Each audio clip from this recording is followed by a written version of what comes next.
ready for flyover.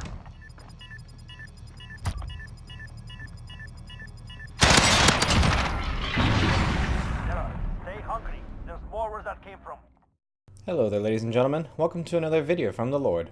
Now that things have slowed down in the schedule and travel department, I can finally give you my thoughts regarding the Call of Duty Modern Warfare beta that played around 2 weekends ago, and dig into why I'm really excited to play this game. Before going forward, I'm just going to restate that my experience with Call of Duty in the past few years has purely been one as a viewer or partial player when with friends. Haven't really purchased a CoD since World at War, and my main reason for purchasing Modern Warfare is pretty much because I need something new, and it really reminds me of Insurgency. And that's kind of where I want to start off with this video. The gun sounds and visuals are super satisfying in this game. It's clear that the devs spent a good amount of time observing and or playing other modern shooters. Think like Insurgency and Squad.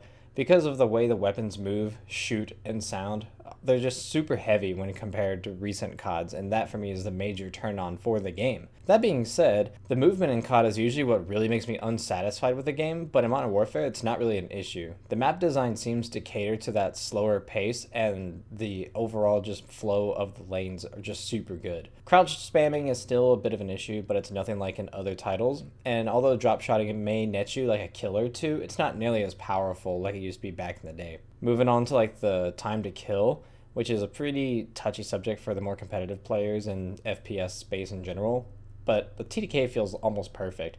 It's almost too quick in a game with maps that are as tight and lane layered like COD, but the instant respawns on the cap game modes like Domination and HQ really help negate that part in terms of balance. Surprisingly, I found that although there were definitely some players who hoard kills with that low time to kill, that way they could farm like the kill streak rewards, it didn't really end up winning the round for them unless the people on the opposing team like disconnected or for whatever reason. Disconnections also kind of leads me into another part of the discussion, which is the overall netcode health that the game has. Because this game is truly cross-platform between Xbox, PlayStation, and PC users, it's really shocking that the hit ridge feels as solid as it does, and I'm a huge fan of the way they introduced the new projectile system ballistics model versus that hit scan method that a lot of people are familiar with. Adding on to this topic, I feel like although keyboard and mouse users are at a bit of disadvantage in terms of close quarters engagements versus the aim assisted controller users, the ability to flick and snipe on the longer range lanes of the map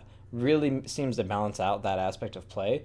And as strange as this is to say, this is actually the first Call of Duty that you may not see the PC player base completely die out within the first week. In discussing the modes specifically, I personally like the way that Domination, HQ, and Cyber Attack all played out, although I'm definitely going to see them change it, I'm sure, for like the night maps, which I really don't care about because I won't play them. But out of those modes, Cyber Attack will definitely be my primary, at least until Search and Destroy comes out. And to be honest, with the unique respawn mechanic that it had, it really gave me kind of a firefight vibe. And I would actually like to see Cyber Attack implemented in the competitive circuit as we see, you know, like a 5-map series. If I had to give the 5 kinds of modes I'd like to see played, I'm down with seeing Domination, Search and Destroy, Hardpoint, HQ, and Cyber Attack all played in each series.